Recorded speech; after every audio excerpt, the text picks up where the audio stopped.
There's more to them than meets the eye.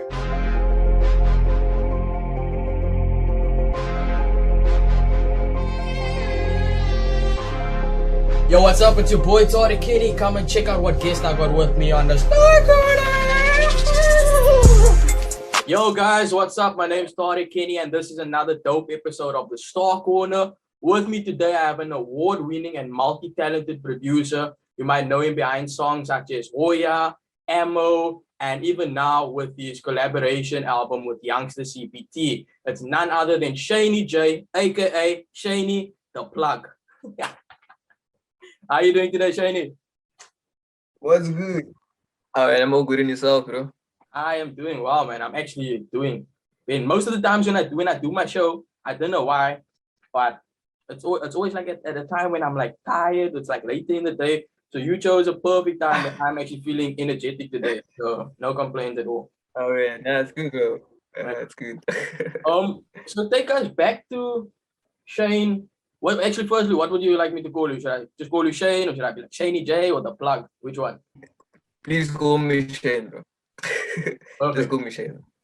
Okay. Take us back to young Shane at primary school and high school. What were you like? What was your interest at that time before you started like getting into the music?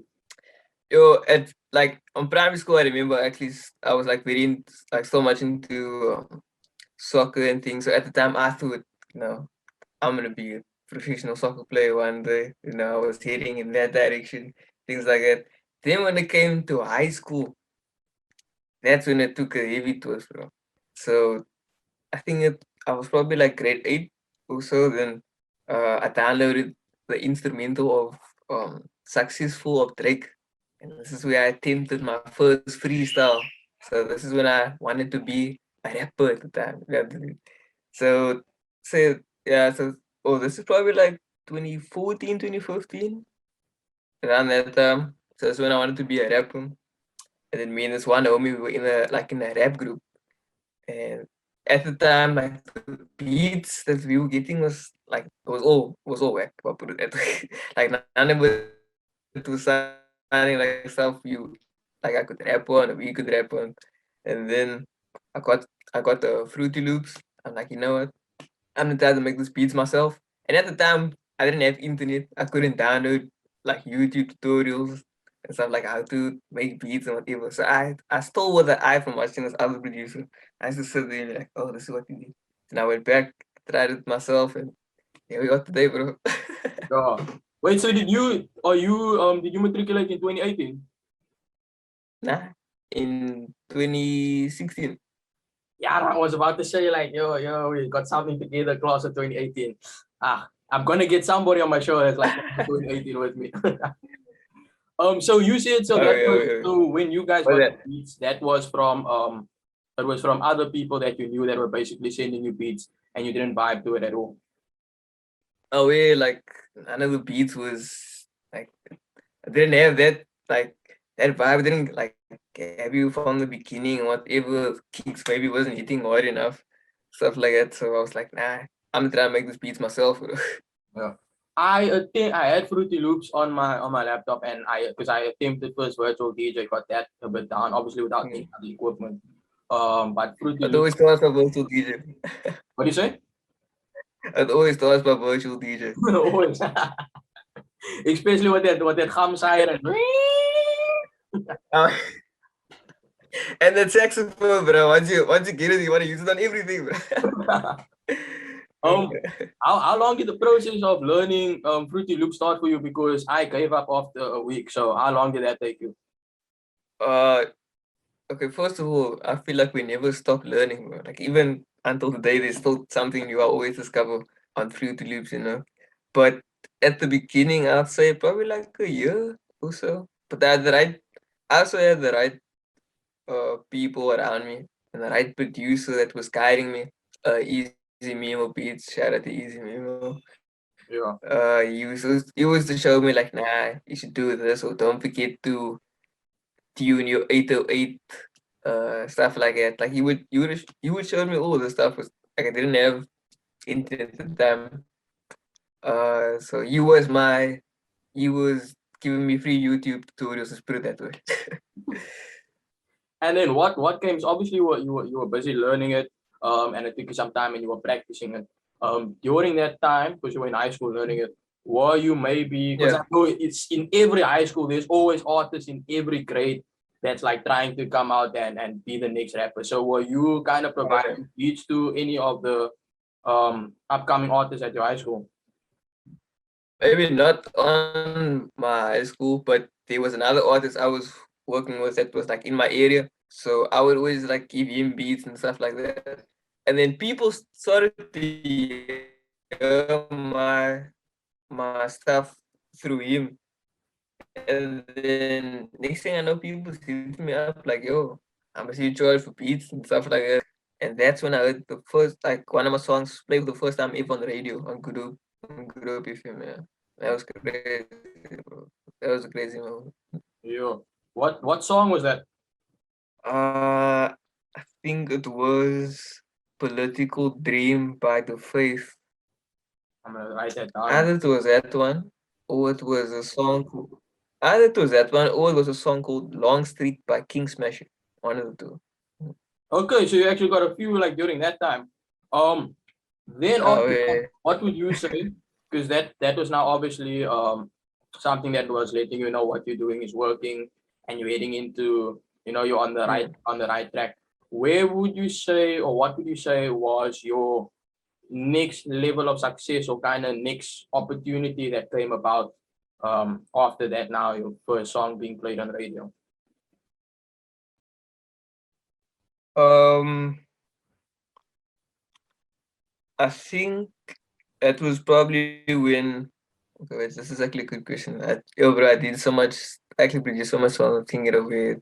It was like that one. Um, but I think through all the songs I was producing, because this was my strategy. So I always made sure I was working with every Cape Town artist that was blowing up here. Okay, I'm hearing of this artist here. I'm trying to work with him. I hear this artist this side. I'm sending him beats, stuff like that. So through that, through that process, people like Mr. Hines heard my stuff, and then that's when he told the youngster about me. You understand? So I think it was through all the different stuff I was producing that people heard my tag everywhere, and that's how the youngster also picked it up. You know what I mean? Yeah. And during this time, were you charging anyone for beats, or were you just kind of wanting to get your name out there? Were you just sending free beats to people? So the artists that I was sending my beats to and stuff, I never charged them, but like people that was like hitting me up, like maybe through hearing it.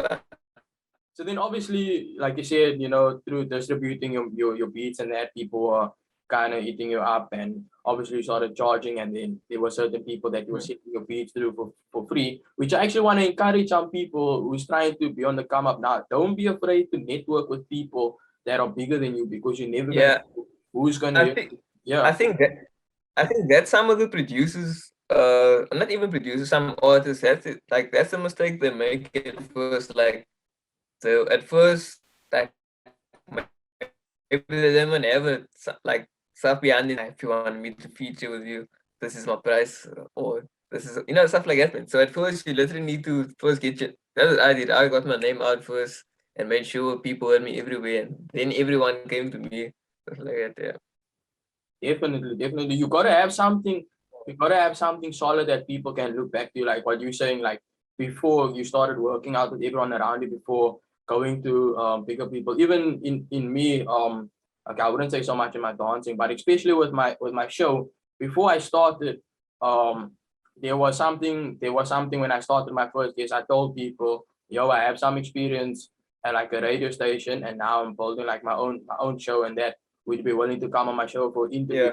Yeah. And then as I built it up, as I got some bigger names on my show, I would obviously, like to you, I would obviously refer you and say, hey, I've had Poskashi, I've had Nalu. It's people that you know about, so you can look back to show like, okay, there's something solid. This guy has been doing some work. It's not a waste of my Oh time. yeah. I think that in Yeah. every aspect of something, like aim high, but people should also make sure that as you aim high, you need to start working on the ground And we're gonna chat about the album, but I mean it relates to the album. Dreams don't pay your Okay. bill. You can keep on thinking, you can True. keep on dreaming, but if you're not gonna do the groundwork, nobody can come to you. There's nothing that they won't be able to see your work ethic from any other place. But something awesome that you actually manifested. You said when you first saw Youngster, and I mean a few years later it happened, you saw Youngster on TV, you told your mom, I'm gonna Yeah. work with him one day. What was it that gave you that confidence to just say that out loud and believe that it was gonna happen? I think that's always been how like how my mind works. You know what I mean? Like if I see something, oh, I feel like I can do it. I'm always gonna say like, nah, I'm gonna do that, and I'm gonna work towards that. Or like I would even have like this goal list and write down different artists and stuff that I would work with one day. And actually, most of the artists on that list is, the names is all TikTok by now. I can even say the same with Shane Eagle. There's a video back in 2017 at the yellow pop-up, yeah, the yellow pop-up store. I never posted this video actually, I don't think so.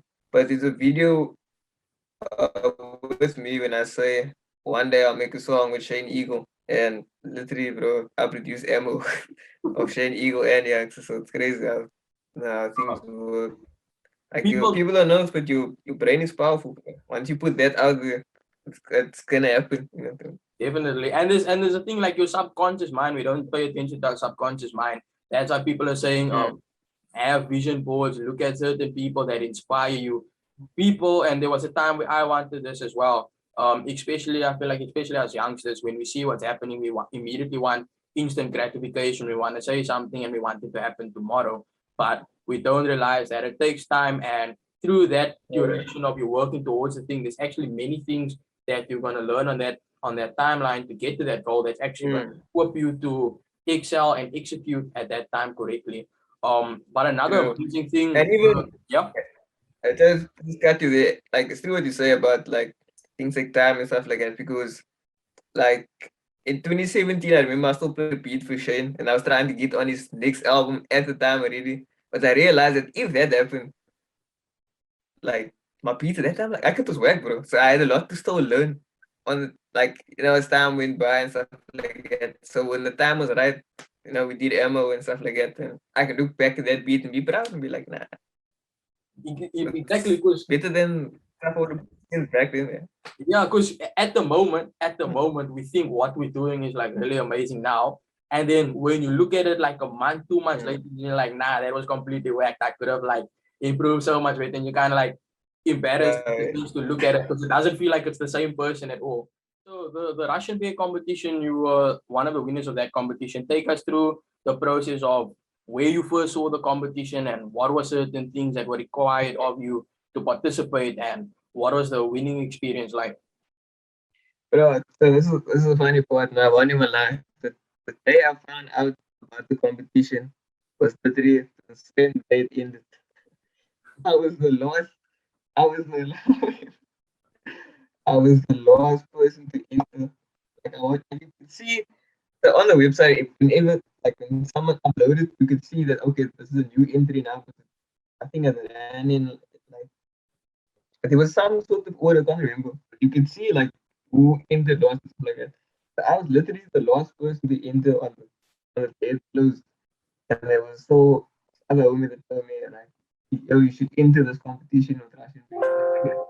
And then I did. I think I was gonna win or anything. And then next thing I know, bro, my peers laughing on top. Like number one, two. Yo. That was crazy, bro. So it wasn't like you But like guys only used to like go there and make beats and like different rounds. It was just like you had to upload something and then they would select the winner from there. nah, yeah, you just have to upload like your artist beat or whatever. And I did that. I didn't still think that beat was. I didn't still think that beat was even the best one. But oh yeah, and I was. It's crazy. Yo. And then what were certain things that came out of that competition? Uh, like the main thing was us to go down to Joburg, and obviously it took us to MTV studio stuff like that. Yo. But I met Kid X as well, and yeah, and then they shot us up artists that were on Anchor, and that's where they shot these music videos. So yeah, basically, And then basically it. when did it happen? The time when you linked up with DJ Switch? How did that come about? Your Switch. Let's see. That was I think the first time. That was in 2019. Actually, 2019 over IG. But before that, way before that, I can't remember the year, bro. I was probably like 8 years old, man. And then my family ran into DJs at the airport. And this time we all fans of Switch because of Yo TV.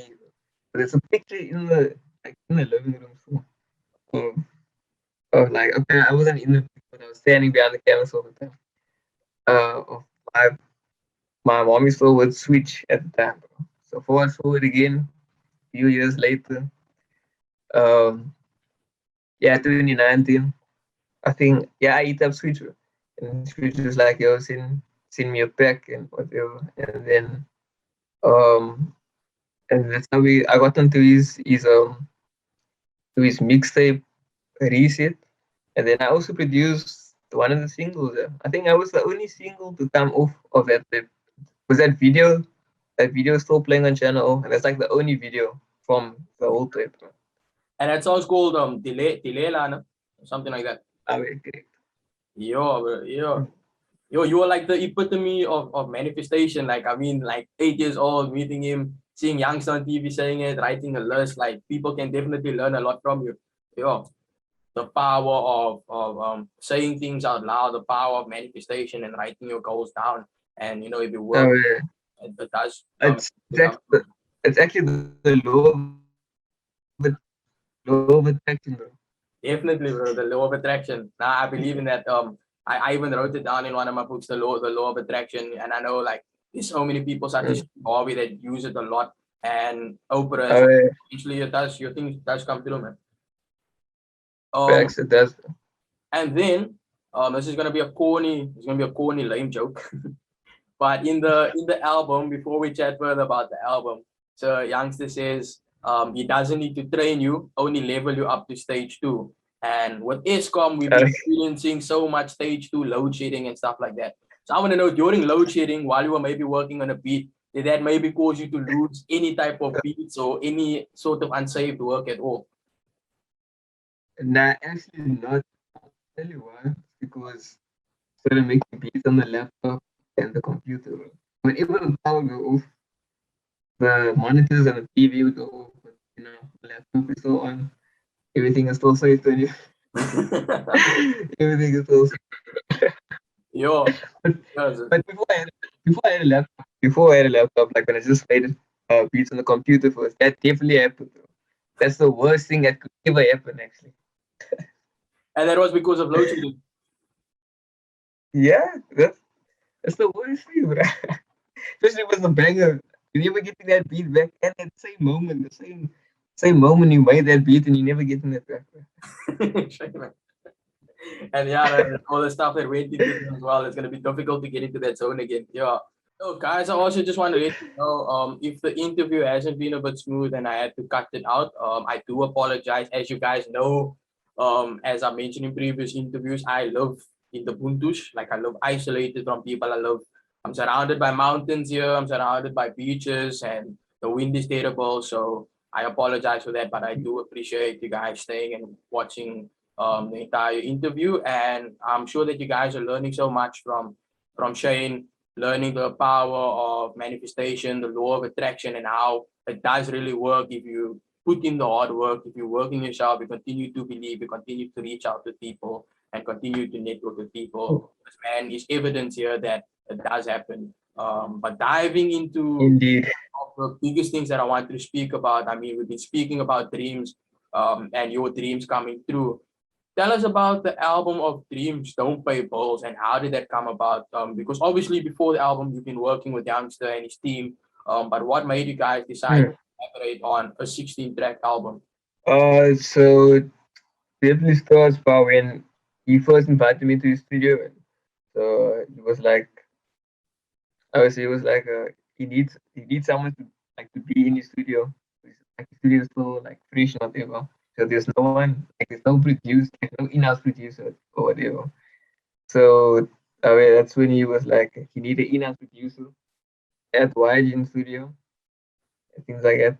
So this was the meeting. So when I came back, like say the first day, that way, and then I was like, yo, bro, it's working the joint tape. You know what I mean?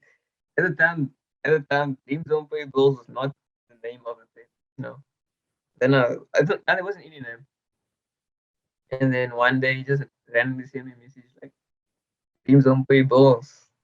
That's all he said in the message. And he was like, that's the name of our tape. I was like, yo, crazy name, bro. And yeah, so I think the first song we ever recorded was last year November. Last year November or October, I think. So Dacha and the song Dreams Don't Pay Bills was the first two songs recorded. That was last year. Yo. Oh, yeah. Just to inform anybody, like they're not saying go smoke Dacha. The song I heard the song yesterday.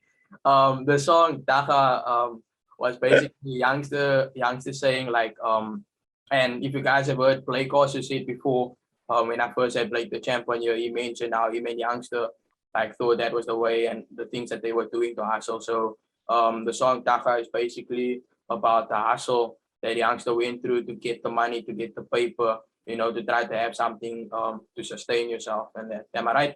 That's basically like what the song's about, right? Mm. Okay. Okay. Oh, yes. Yeah.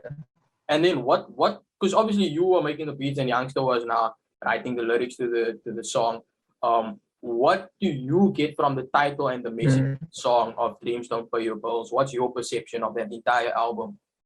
Oh, it's quite simple actually. Because I mean, like we can all have dreams. We can all just like we can just in the lane of it and just dream about something and just be like, yeah, I want I want this to happen and stuff like that. But nothing is actually gonna happen if you don't get up out of bed and actually make something happen. Or, you know what I mean? So that's definitely the message I take from it. Yeah, love it. And there's a powerful line in there also because like you even said at the beginning, we want this instant gratification and we want these big things to happen, but we don't focus on building ourselves up first. And the one part that I like in the song where it says we can't all be the boss, bro. Some's also got a mop too. And like people don't realize that sometimes you have to start from the bottom, or if you want to get into the place, maybe you want to be at a certain place. For example, I know somebody because like I've been in hospital quite a lot. There's a sister at Red Cross Hospital and didn't start there as a nursing sister. She literally started as the cleaning lady at the hospital and worked herself up to be like one of the head sisters now. So sometimes we need to also be willing to take something that we're not wanting to take, but see what we can learn from that. Because sometimes some of us the boss and some of us got a mob, but doesn't mean that we all eventually can't get to the point of being a boss. True. And like I always say, like you need to start from the bottom before you reach the top, because once you start from the bottom and you go up, you realize that being at the bottom is a place you don't want to go back to. Definitely, bro. Like life is a journey, and all these little things that we have to go through. Like even when you spoke about the beats, we realize that there's so much that we learn on that process that helps us to execute better at the time when we arrive, and at the same time we network with so many people that can either get us to that point or people that we can utilize later, or it helps us to bring people up from the bottom and take them up with them. Which I've seen what YJ Enterprises has been doing. A question I do have: that studio that we saw in Blood and Water where Youngster was in, is that legit how his studio looks? Nah, that's not YG studio. The studio on the album art of Dreams on Purple, that is YG studio. The studio on on Blood and Water, that is a Good Luck studio. Oh yeah, that's Good Luck Studio. Yeah, I remember because they have like some trampoline thing also in the studio, right? Correct. Yes. I've seen that studio a while ago. Nah, those are dope. Okay, that's a dope studio. Is there pictures of YJ studio somewhere, like in case anybody else wants to see how it looks? Yeah, there is. There is that picture videos that Yam posted on Instagram of like when the album art was shot, like not like of the whole thing, but just like of the normal setup. For you, what has it been like for you working with YJ Enterprises, and what have you learned from Youngster and the entire team, and how do you think it's also shaped and molded you into the person that you are busy becoming? Yo, bro, it's really been crazy. Not gonna lie. And I'm glad you actually said this, no? Because I didn't feel like this either day when I come back from the studio. I feel like I didn't learn something new. Yeah. It would always be like we would record for an hour and then we would probably talk for like 2 hours.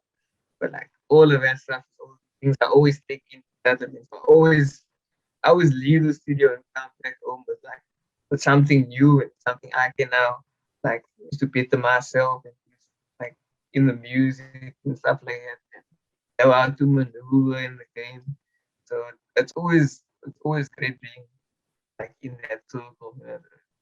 Wow, man, I love that, man. Because definitely, the moment that you think that you've actually arrived and that you've learned everything will be the moment that life will kick you in the ass, and that will be your biggest downfall. So even the biggest billionaires are all Facts, students of the game, and that's one of the ways to facts. do this. Um, And you must be willing to learn. Be willing to learn. definitely, definitely. What would you say is Mm. the biggest mission or toughest part of being a producer? It's a great question. See, the toughest part of being a producer. I think it's something most producers struggle with is like getting the credit they deserve and the recognition.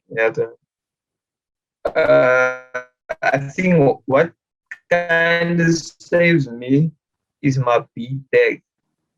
So, but like for producers with no title, whatever, like people don't really care even who made the beat. What I mean? So, oh yeah, What is a beat bag? a beat tag, Oh, a beat tag. So I was like, what's a beat? Is that like a beat bag of tag. beats? Oh, beat tag. Sorry.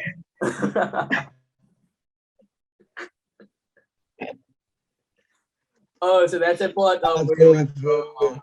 young Shaney J hit a The plug. internet. Can Oh you? yeah. Yes. Yeah, and I've also heard you mention that people that you'd like to work with in the future is Pharrell Williams and Metro Boomin. What is the reason that you want to work with them? Yo, bro, definitely because like they inspire me the most. And, like especially like Pharrell sound and stuff like how he always stays relevant. I mean, it's like 40 plus, I think, already. And it's booming is like he's also like always working with like a whole different artists, and he's a culture icon. He, he also created the whole new sound that people jumped on and things like that. So that's definitely the coach for me and people I look up. So working with him will be the greatest day ever. You know, what inspires you to make your beats, and what when you're looking to make a different sound, because you work with all types of genres, when you're looking to Mm. different sound, where do you go to get your inspiration? Yeah, like a different sound. I think I'm always just on Spotify, like just randomly going through different artists, different genres, stuff like that. I even listen to some random artists I didn't even know, just because of to see like what is like where is everyone currently, like what sound is busy developing and stuff like that.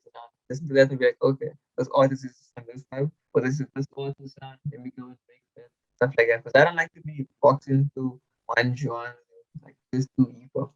Actually, I'm a big fan of like, almost everything. Love it, love it. And then what would you see for yourself in the future? Definitely being international, definitely like and get I'll say this again, I said it on Expresso and get Grammy nominated one day.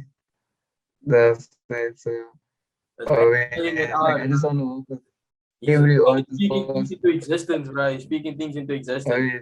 So far, the things that you've spoken into existence and the law of attraction has happened, man. So I definitely see this happening, and maybe sooner than later, or definitely at the right time.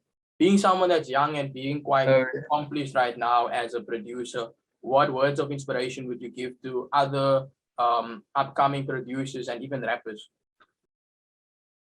Mm. Okay, it's gonna sound very cliche, but obviously, definitely always work hard and put the work first. But also must also be patient. Like, don't chase after, don't chase after something. If you literally just, if you just stay patient, stay in your own lane, whatever, things will automatically just come to you. You know what I mean? As long as you just keep putting the work first, things will just automatically just keep coming your way. So yeah, be patient. Love it, man. I feel like sometimes I'm patient, and then sometimes I can be very impatient as well. And it's actually the moment when we get Mm. impatient that things there's actually a bigger delay in things. The moment that you start to get impatient. So yeah, I'm sharing there's so much Mm. that I've learned from you in this interview, and it's been great getting to speak to you as well and seeing your work ethic and being someone that is a epitome of manifestation and the law of attraction and how Mm. things has happened to you. So I want to just say Shaney the plug, thanks for joining me on the Star Corner. Before we before we say our final goodbye, I, is there anything else you want to add? stay tuned for more music. Love it, love it, love it, bro. Shout out to you for having me on the show. Bro. Short man, short man. I do want to also just add one thing before we go. I think just to shock some people, I Mm. feel like you should post that video where you said you're gonna work with Shane Eagle one day. Oh yeah, I'll definitely do so actually. I'll probably post it on Facebook because yeah, probably post it on Facebook. I'll definitely do so. Awesome, man. Yeah, man. Guys, thank you so much for joining this interview. I hope that there's been so much insight that you've learned from it. Definitely follow Shaney on his social media platforms, which is Shaney_J. awesome. Love it. Yeah, so you can get him on these social media platforms and stay tuned for another dope episode of the Star Corner. Who I have next on my show, I don't know, but you will find out when I do. Bye bye.